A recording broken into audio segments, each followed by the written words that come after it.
like to thank you all for coming. I'd also like to thank the organizers at ODSE for letting me talk on Monday about data science and mathematics using football as an example. I also want to thank them for being flexible. This was supposed to be in person, but I had an emergency. And so unlike maybe 10 years ago, we were able to do these things remotely and record that. So I really appreciate all of you for joining this afternoon.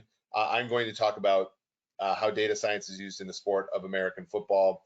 One thing I do want to plug here is a few things. So I work for a company called Sumer Sports. If you go to sumersports.com, like we are sort of revolutionizing football analytics and the coverage of football. Sumersports.com, there's a bunch of articles and like really cool examples of that on our website. You follow us on Twitter at Sumer Sports for statistics, metrics, predictions, things like that. I also host a podcast, the Sumer Sports Show, with myself and former Atlanta Falcons general manager Thomas Dimitrov. That is every Monday and Wednesday. Please subscribe on YouTube, iTunes, wherever you get your podcasts. And lastly, I am writing a book. That was a lot of what I talked about Monday in that lecture there was from this book, Football Analytics with Python and R, with my friend and former colleague, Richard Erickson of the United States Geological Survey. So those are all ways in which you can sort of get in touch with me if you are at all interested in what we're doing here in football analytics. This is a Wall Street Journal article about our company. Our company was founded by Paul Tudor Jones, a famous macro trader. Learning objectives for today, I kind of want you to get up to date on the current state of football analytics. Learn the value of charting and tracking data, and see how machine learning has been and can be applied to football. A little bit about me: I was a college football player myself before getting a PhD in mathematics. When I was a math professor, I worked on the interface of mathematics and biology. I am a strong proponent of interdisciplinary not only learning but also research, and that I think it has uniquely suited to work in football, even though it was not something that I would have predicted. This is actually in my PhD thesis in 2012. My football career finished in 2007. The last 5 games of my career, we lost by 5 or fewer points, and I felt like that was the universe's way of telling me that I would never be back in football. But that actually, of course, is just an example of why you shouldn't make definitive predictions like this, because I joined a company called Pro Football Focus in 2015 while I was at the University of Wisconsin-La Crosse. I started building a lot of their analysis platforms, even while a consultant. I joined them in full-time in 2018, started running research and development during the middle of the pandemic in 2020, and then I began as VP of Research and Development for Sumer Sports in 2022. A little bit of what I'm going to talk about today is obviously player eval, but you need an inspiration, or not an inspiration, but you need a set of measurement tools to properly evaluate football players. And it all started kind of in the 1970s with a gentleman named Virgil Carter, who normally when you see academic papers, you see an institution like a university or a national lab. You hardly ever see a paper written about football, written by a football player. But Virgil Carter was a quarterback for the Cincinnati Bengals, working under a gentleman by the name of Bill Walsh. During that time, they actually developed what has now been popularized as the West Coast offense together, and that's a pretty cool, I think, example. They built what's called an expected point. That was popularized later by Bob Carroll, Pete Palmer, and John Thorne in the book Hidden Game of Football, and then later by Brian Burke in the mid 2000s in this blog Advanced Football Analysis. Brian is currently one of the analytics people for ESPN, the most popular broadcast network in the world for sports, and then further popularized by this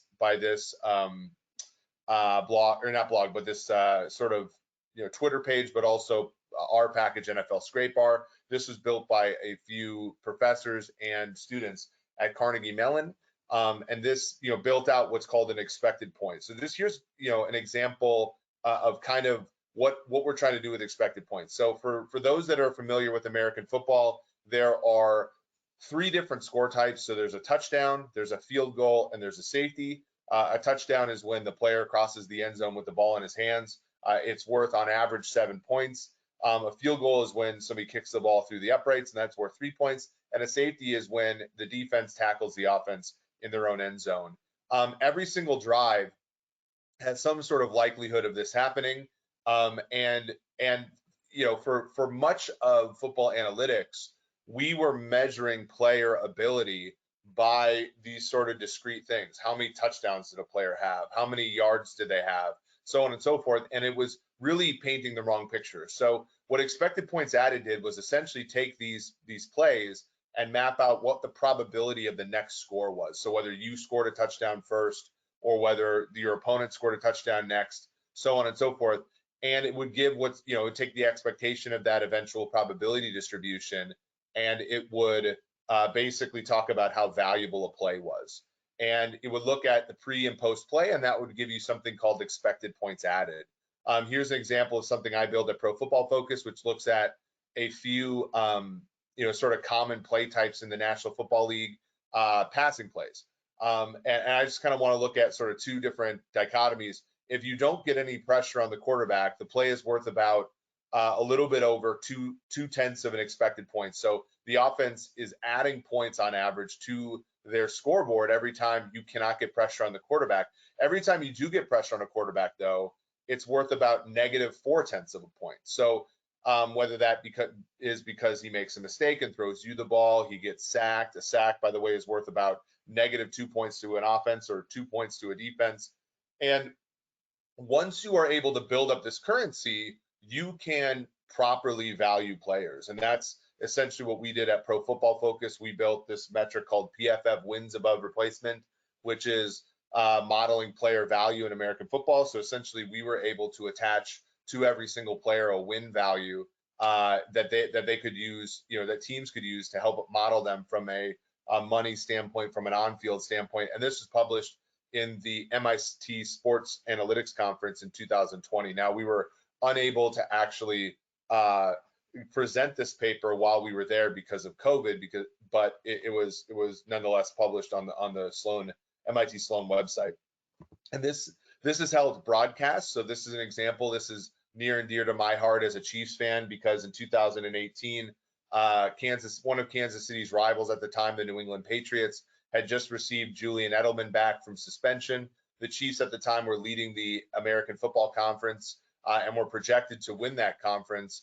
Edelman added about 3/4 of a win to their team, though, and ultimately won the conference because of that. And we were able to get this metric on air and help push the game here. It also helped, who is now my current boss, but Falcons general manager Thomas Dimitroff. One of the first things that his analytics department ever asked me to do was to help price out the value of Ricardo Allen, one of their safeties. I thought nothing of it. I sent them over his wins above replacement, and this tweet was like 3 or 4 days later with a contract extension. So again, this is sort of like the value of analytics in the NFL, you know, working through and helping players get paid, you know, their sort of market value, which is really cool. It's also led, so this is at Sumer Sports. This is an article we wrote about 2 months ago. It also, you know, helps us look at, you know, sort of the non-linear nature of football. So, you know, it helps you look at, for example, what happens on a run play from an expected points perspective when one player misses their block, when 2 players miss their block, so on and so forth, or when one defensive back screws up his assignment versus all of them perform their assignment up to snuff. What is the end resulting value for the team? That you know, we published that in this article called "The Weak Link Nature of Football" just as much as this year. This has all been, you know, culminated in an even bigger sort of public effort to get football analytics into the public sphere with this package, which I encourage you all to look up, is NFL Fast R, which is this R package, which has data that is available play-by-play wise for every single player through you know, throughout the you know, entire league on a play-by-play level.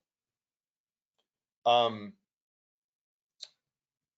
And then lastly, the win probability here, that NFL FastStar has, we built it even further at PFF, and we're part of this election style coverage for Steve Kornacki, who this was actually in 2021, but in 2020 he used us to help build out these probabilities for the playoff race in the NFL. He still does this, by the way, to mimic some of the election stuff he does. So he got, basically, famous off of the 2020 election, where he basically talked about the likelihood of winning every single swing state from basically Tuesday all the way till the race was actually called on that Saturday of election week. And then ultimately we built out a simulation similarly for him, so he could do the exact same thing on the NFL side. So this is again a culmination of that. Again, analytics sort of being on the forefront of football.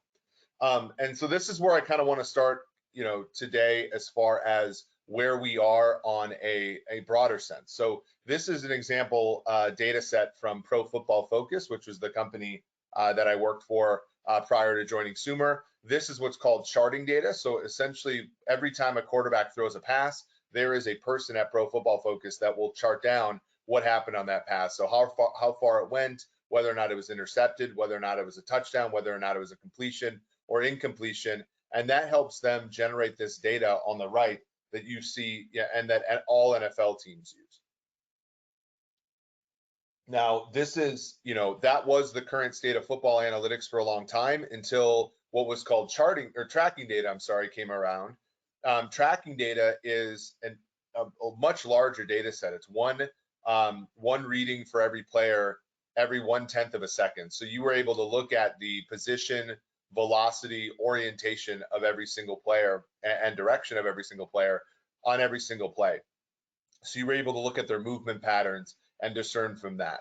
And so that's kind of where the, and the NFL collected this data by putting RFID chips in their shoulder pads, and basically being able to like chart it that way. Some other companies have come around using a deep learning, subset of deep learning called computer vision, to get this data in a different way, to get this data from broadcast footage, which has been a really big boon for the analytics community as well, because we're able to now have the position for players in like obscure leagues like the Sun Belt Conference and things like that. And so what I want to talk about the rest of this talk is sort of where we're going as far as the analytics community and using some of this. And I want to use some examples here. So for example, pass rushing, the object of a pass rusher is to get to the quarterback, either by pressuring him or by sacking him. And we can actually use both of these data sets to better derive metrics for these players. So we have, PFF data on whether or not a player was pressured. We have whether or not they won. So did they beat the block, even if the pass got off too quickly to get a pressure, or if the pressure wasn't necessarily their win or not. Whether or not they sacked the quarterback, and other play level data like down and distance. And we also have next gen stats tracking data to talk about how fast they were getting off the ball. We use XGBoost models for this, which is a supervised learning model built off an ensemble of weak tree learners. And basically the simplest version of a tree-based model is something like this, where you're looking at whether or not to buy a car, whether or not it's red, yellow, whether the model is old or new, whether the mileage is small or large, and what kind of make it is.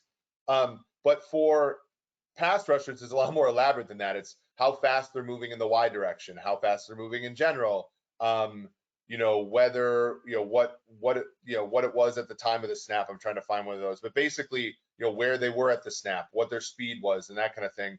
And again, this is just one example of a weak learner that you would ensemble together to get an XGBoost result. Pretty easy to code this up in R. And you get these variable importances. So this is for the probability of whether or not a pass rusher got a pressure on a play. And it's exactly sort of what you would think. It's, the most important variable is how fast they got off the ball. The second most important variable is how fast they got off the ball generally, so not in the Y direction. So whether or not they ran like a loop or a stunt or something like that, where they were at the snap of the ball, which down it was. So whether it was first down, second down, third down, how much time was left in the quarter, what position they play, what season it was, because tracking data sort of changes by the season, and whether or not they were at home, because crowd noise affects how fast home and road players get off the ball. What's really cool here is that it adds to our ability to predict pressure rate and sack rate, and to a degree where both charting data and tracking data help us predict both better than either one would have individually, which is really, really cool. And in fact, what I really like is this picture here where, you know, we measure players' athleticism outside of the football field. So we do things like 40-yard dash time, how fast do they run 40 yards, how high they jump in the vertical jump, how well they traverse a 3-cone drill. And all of those things are positively related to this expected pressure rate that we're able to derive with on-field athleticism data, like how fast they get off the ball. So we're able to, I think, in a few years, effectively replace some of the measurements that we have for NFL players that come from things like the NFL scouting combine and pro days, which I think will help us better evaluate football players than some of the noisier things that we do now. The other thing I wanted to show with play action, with tracking data is play action awareness. So basically, how much do linebackers bite on play action? So here's an example of a Tennessee Titans player faking a handoff to Derrick Henry, one of the best running backs in all of football. Notice here these two linebackers, Darius Leonard and Bobby Okereke, move up to you know, basically they're being deceived. And the question is like, okay, how much space do they leave available with respect to this? Because there's this trade-off between, obviously, if they were to hand the ball to this player, then, you know, the linebackers would want to scrape down and actually tackle him. But if they fake the ball to this player, then they're vacating an open part of the field that's valuable to the offense. So how do you measure, you know, sort of the discernment and the aggressiveness of these players using tracking data? And, you know, we are able to, this is the year-to-year correlation, and I'm calling bite distance under expected. So players that bite more than other players some years, so they're going to be over here on the bottom left, they bite more. You know, it's a pretty stable metric from season to season relative to some of the other metrics that we have. And furthermore, if we correlate it with how much ground they cover on plays that are actually runs, there is a negative or a trade-off between these two things. Players that cover more ground, they tend to bite on play action more often than not. So this is a very good result as far as like trying to derive traits for football players, which is pretty cool. The last thing I want to look at with tracking data is wide receiver deep speed. So again, this is using some PFF data, some next gen data. I'm basically looking at the PFF charting data and saying, is this a deep route? Is this a route that players are trying to run fast at, which is an interesting thing. You sort of need that to determine a player's speed, because there are other plays where a player isn't designed to run fast, and you have to weed those plays out. This is Tyreek Hill, by the way. He is one of the most expensive wide receivers in all of football. He was a member of the Kansas City Chiefs and did really well in this metric. Just to look at like how well, you know, what matters for a deep, you know, a performance on deep patterns, it's what you would imagine, how fast you're getting down the field, as well as a bunch of other secondary things, like whether or not the wide receiver was pressed, whether it was a screen, all that kind of stuff. And what's really cool is when I published this paper at the Sloan Sports Analytics Conference last year in March, all these players make sense. Tyreek Hill, again, one of the best players in all of football. He shows up a bunch of times, but he was going to cost the Kansas City Chiefs somewhere between $25 and $30 million. And so they ended up trading him to the Miami Dolphins for 5 draft picks. And they used some of that money to sign this gentleman named Marquez Valdes-Scantling, who also performed well in this metric, but actually cost them about $10 million. So again, something like Moneyball in play. You know, Tyreek Hill costing 2.5 times Marquez Valdes-Scantling, but then being able to reproduce some of his production with this player, and you know, having a metric like this sort of back them up. Marquez Valdes-Scantling, one of the better deep threats in all of football. This is him catching a touchdown pass in the AFC Championship game, a game in which he had 116 yards. And you know, for those that aren't football fans, Kansas City, even after trading Tyreek Hill, probably their second best player, were still able to win the Super Bowl with the likes of Valdes-Scantling and other players like that, which is really a fun example. Okay, so the last 15 minutes, I kind of want to talk about what the rest of this talk is about, which is the challenges that football analytics face here on out, and basically what they face is this idea of prediction. And this is me, Justin Herbert, probably a top, I don't know, 5 or 6 quarterback in the league. This is me when I was at PFF, saying I didn't think he deserved a first round grade. I was clearly wrong. And I think, where do these incorrections sort of stem from? I would say, in a word, heterogeneity. Um, Football players, football is a very small sample game. Football is a game, even with tracking data, where you have a very row weak, column rich data set where there's a lot of ways to play football, but there aren't actually that many examples of players playing football. And so this heterogeneity can cause a lot of problems in prediction. Like, for example, what are your assignments? This is a guy like Mekhi Becton who, when he played at Louisville, only had about 100 plays in his senior year that projected at all to the types of plays he'd play in the NFL. Like, how do you handle that? Opponent strength. This is Ben Barch, a guy who played for St. John's, a Division III college in the middle of Minnesota. Like, how do you deal with a guy who's playing at lower competition levels than the rest of his peers? How do you deal with team strength? This is Jordan Love. He's the new starting quarterback for the Green Bay Packers. When he played at Utah State, his statistics fell off tremendously as a senior or junior, I'm sorry, because his surrounding talent was not nearly as good as it was the year before. How do you go ahead and handle that? Injury situation. This is Grant Delpit, a safety for the Cleveland Browns. Now, when he was at LSU, his performance dipped as a senior because he was injured. Some players would sit out those portions, and then that data would be censored. His was not, but it was poorly calibrated for him because of injuries. Athleticism. This is Henry Ruggs. He was the highest drafted wide receiver in the NFL in 2020, despite the fact that he was not the most productive receiver at the college level the previous year. And most of that was because of how athletic he was and how fast he ran the 40-yard dash. Personal background. This is Justin Blackmon, a player who was previously at Oklahoma State that was drafted in the top 5 by the Jaguars. There's the infamous story of some other teams that ended up not drafting him, sending personnel men down to his college town and watching him and watching how he acted at night and determining that he was not focused enough to play in the NFL. Again, that's data that a lot of people don't have access to, but is obviously crucial to determining whether a player can play in the NFL. There's also weather. This is Josh Allen, who played for Wyoming. He had, historically bad accuracy rates for a college player who ended up being drafted in the top 10. But of course, he was playing at Wyoming. How do you adjust that data relative to data for players who are playing at places like Alabama and Florida and that kind of thing? So what is the solution? And to me, the solution in a word is you have to ensemble your methods and your models. So you have to ensemble for assignment. So what players are asked to do. You have to ensemble for opponent strength. So how good do you expect their opponents to be? How tough do you expect that to be? You have to ensemble for volume, because some players, they're going to be asked to do less, and efficiency tends to decline with volume. So you have to, adjust for that. You also have to adjust for time frames. So, some positions you can play right away, like running back, and they're good right away. So you can expect more out of them right away. Other positions like offensive line are not that way, and so you have to, you have to temper expectations for players, especially young players. And then you have to ensemble different data sources and modeling types. So, basically what you have to do is simulate. And this is what we did at PFF. Now, this is Justin Herbert. And on the right-hand side, we would basically permute through different scenarios, like how much pressure did the player have? How much time how often do they run play action? How often do they throw the ball quickly? How often do they throw the ball short?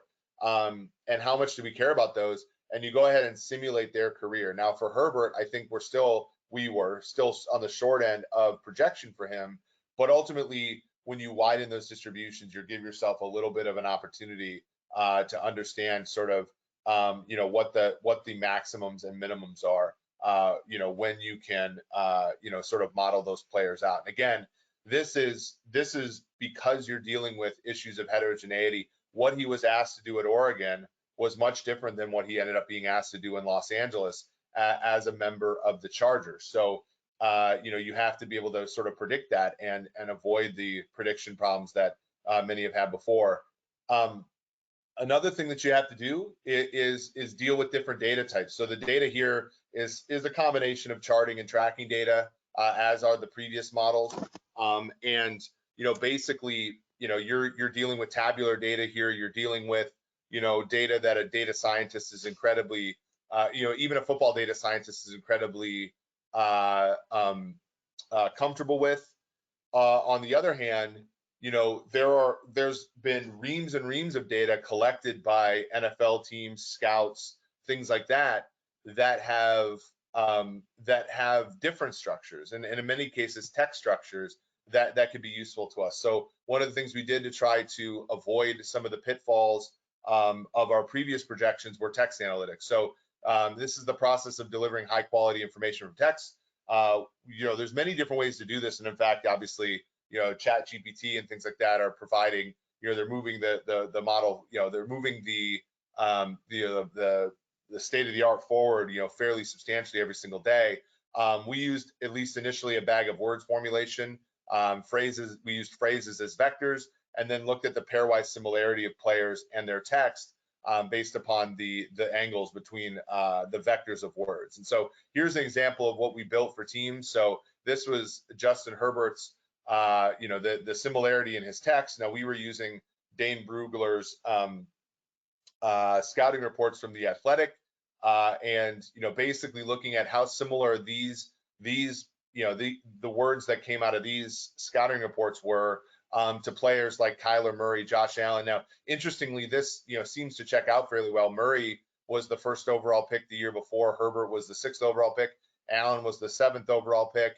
Josh Rosen was a 10th overall pick. Lamar Jackson was a 1st rounder and a MVP. Baker Mayfield was the 1st overall pick. Marcus Mariota was the 2nd pick in his draft. And so there's I think, a very good amount of evidence that this sort of thing works. Now, Tua Tagovailoa and Joe Burrow were in Justin Herbert's draft, but they're kind of drastically different players than Herbert was. So it's good to see them down the list a little bit as well. So this is an example of sort of where I think the field is going, and where I think some of the key things can be gleaned from here that are different than traditional sort of data science approaches. So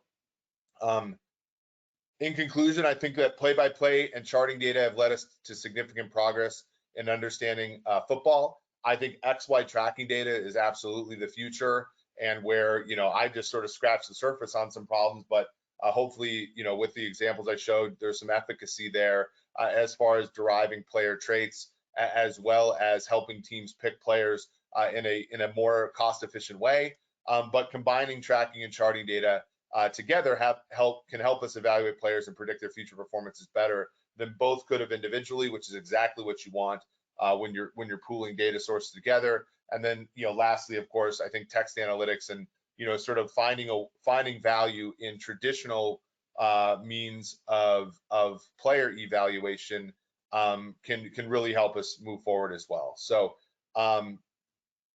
that's all I have today. I've left a little bit of time for questions. So if you have any questions, just throw them up in the chat.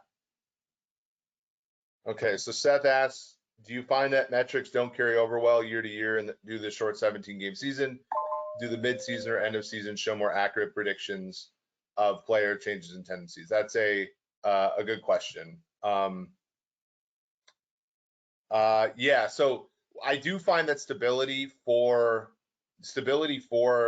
player metrics in football are a little bit lower than like other fields. Not as low as like biology and ecology where I used to work, but very much lower than some areas. Like some of the harder sciences for sure.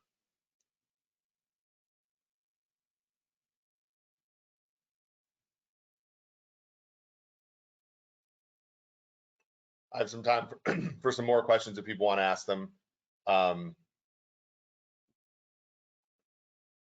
Yeah, Jacory Givens asks, any general advice for data science to transition into the sports analytics industry? Like my biggest thing is, everybody that I've hired either at PFF or at Sumer, there was, something I could point to in their public work. So whether that was their Twitter, whether that was their blog. NFL Fast Start gives a tremendous amount. There's the Big Data Bowl, which the NFL there's a lot, in my opinion, in the football space.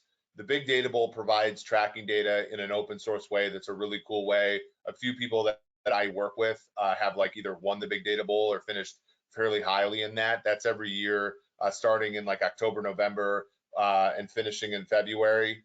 And then there's the NFL Fast Start data set, which is a really good way. And I'll type this into the chat. The NFL Fast Start data set, which helps, helps people get an idea of how to use this play-by-play data. It's such a great, Ben Baldwin, Sebastian Carl did such a really good job building it to the point where it's hard not to just be able to find something that somebody hasn't done with that data set. Catherine says, any future in consulting for other sports industries? I mean, I think that football is my favorite sport, so it's obviously natural for me. I like